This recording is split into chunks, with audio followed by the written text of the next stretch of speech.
السلام علیکم ورحمۃ اللہ وبرکاتہ۔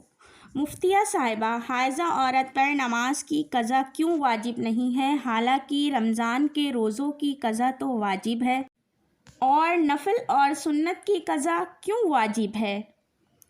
ساتھ ہی میں یہ بھی بتائیے کہ نظر کی قضا کا کیا حکم ہے؟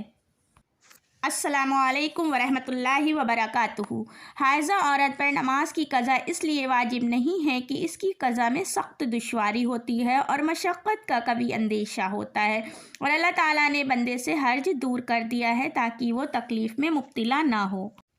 قرآن مقدس میں اللہ رب العزت کا ارشاد ہے، وَمَا جَعَلَ عَلَيْكُمْ فِي الدِّينِ مِنْ حَرَجٍ۔ مثلاً کسی عورت کو 10 دن تک حیض آتا ہے اور ہر دن رات میں 5 نمازیں فرض ہیں، تو اس حساب سے 10 دن کی 50 نمازیں قضا ہوئیں۔ اب پاک ہونے کے بعد اگر وہ روزانہ 5 نمازیں قضا کرے اور 5 نمازیں ادا کرے تو اس میں شدید حرج ظاہر ہے، اور روزے کی قضا میں حرج نہیں ہے، کیونکہ سال میں 1 ماہ کے روزے فرض ہیں۔ اگر رمضان المبارک میں وہ 10 روزے نہیں رکھ سکتی تو باقی 11 ماہ میں وہ ان روزوں کی قضا کرے گی۔ یہ تو عقلی دلیل ہوئی، اور نقلی دلیل حضرت عائشہ رضی اللہ تعالیٰ عنہ کی روایت ہے کہ حضور اکرم صلی اللہ علیہ وسلم کے زمانے مبارک میں ہم ازواج مطہرات میں سے جب کوئی حیض سے پاک ہوتی تو وہ روزوں کی تو قضا کرتی تھی اور نمازوں کی قضا نہیں کرتی تھی۔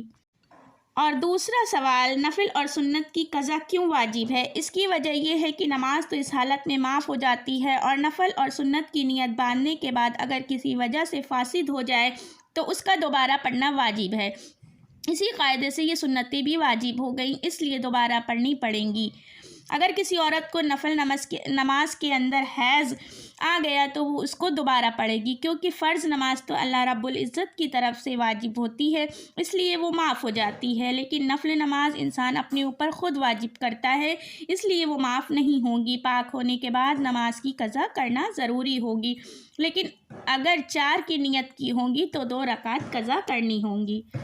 آپ کا تیسرا سوال، اگر نظر کی قضا کا کیا حکم ہے؟ اگر 4 رکعت نظر کی نیت باندھی اور عورت کو حیض آ گیا تو اب حیض کے ایام گزرنے کے بعد اس کو یہ نماز قضا کرنی ہوگی۔